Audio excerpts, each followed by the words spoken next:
বিমান ভ্রমণ কি কখনো জলবায়ু নিরপেক্ষ হবে? কার্বন নিরপেক্ষ বিমান চলাচল নিয়ে অনেক গবেষণা হয়েছে।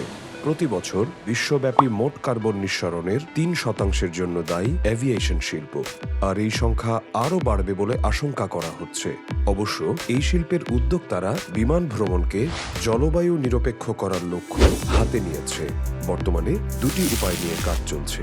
একটি হলো বৈদ্যুতিক বিমানের জন্য ব্যাটারি চালিত মোটরের উন্নয়ন, অন্যটি হলো হাইড্রোজেন বা বায়োফুয়েলের মতো টেকসই জ্বালানির ব্যবহার। প্রথমে বিমানের বৈদ্যুতিক মোটরের দিকে নজর দেওয়া যাক। এগুলো কেবল তখনই জলবায়ু নিরপেক্ষ হবে যদি ব্যবহৃত বিদ্যুৎ নবায়নযোগ্য উৎস থেকে উৎপাদন করা হয়। তবে বৈদ্যুতিক বিমানে এর চেয়েও বড় একটি সমস্যা আছে। এর ব্যাটারিতে বিপুল পরিমাণ শক্তি জমা রাখতে হবে, যা ব্যাটারিগুলোকে খোদ বিমানের চেয়েও অনেক বড় এবং ভারী করে তুলবে, যা মোটেও বাস্তবসম্মত নয়। তাহলে হাইড্রোজেনের কি হবে?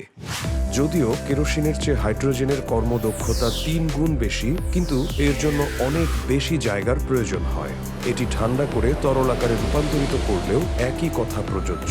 আর এর জন্য বিমানবন্দরগুলোকে তাদের পুরো রিফুয়েলিং বা জ্বালানি ভরার অবকাঠামো বদলে ফেলতে হবে।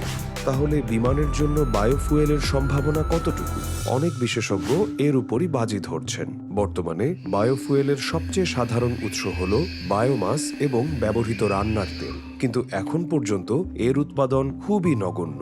বর্তমানের উৎপাদন দিয়ে সারা বিশ্বের বিমানগুলোকে বছরে মাত্র ৩ ঘন্টার মতো আকাশে রাখা যেতে পারে। জীবাশ্ম জ্বালানি বা কেরোসিনের চেয়ে বায়োফুয়েলের দাম ২ থেকে ৫ গুণ বেশি। এর মানে হলো বিমানের টিকিটের দামও বেড়ে যাবে। এত বেশি দাম দিয়ে খুব কম মানুষই যাতায়াত করবে। বিজ্ঞানীরা তাই সাধারণ মানুষের জন্য কার্বন নিরপেক্ষ বিমান চালুর আরও বাস্তবসম্মত উপায় খুঁজছেন।